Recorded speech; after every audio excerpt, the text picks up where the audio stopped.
Sauf que là, j'avais 12 ans là, quand j'ai écrit ça. Un kit de vêtements hindous. Le choc qu'on a eu en arrivant est vraiment indescriptible.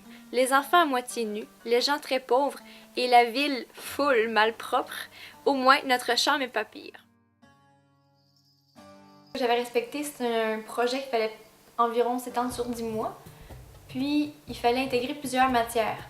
Donc là, à l'intérieur, j'avais par exemple surtout le français, mais aussi géographie, histoire, éthique et tout ça.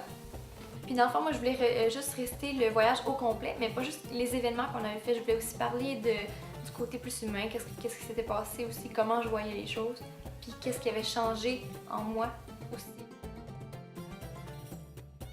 Moi, je pensais pas nécessairement le faire publier, le vendre et tout ça. Je voulais écrire mon histoire. Donc au début, c'était plutôt un manuscrit qu'on visait.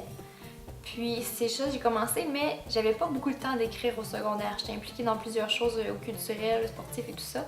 Donc j'écrivais plus ou moins, j'ai environ écrit seulement la moitié du manuscrit.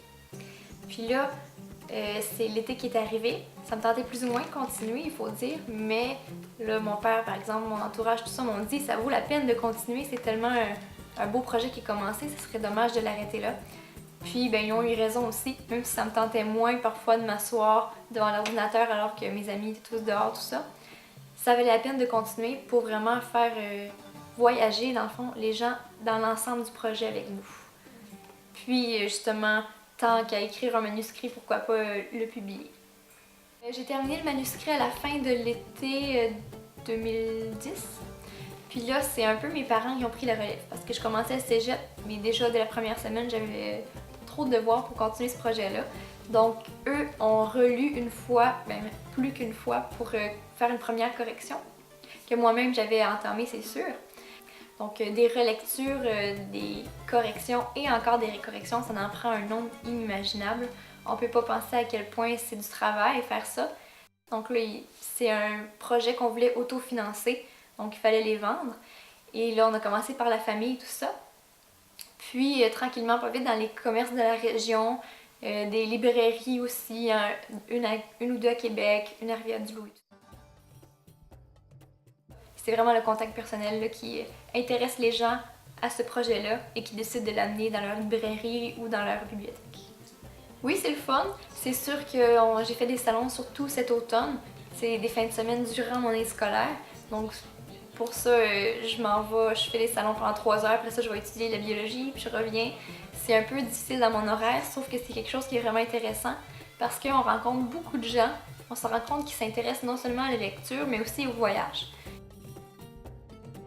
Loisir. Je pense pas en faire un métier, justement je suis pas engagée dans ce chemin-là pour mes études, mais oui, j'ai encore le goût d'écrire.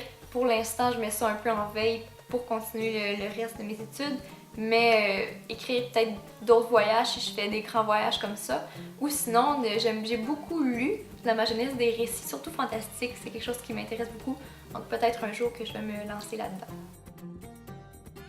Même dès le primaire, j'aimais écrire, je dépassais toujours les limites de mots et c'est encore le cas. Il faut que je me restreigne quand c'est des récits narratifs et tout ça.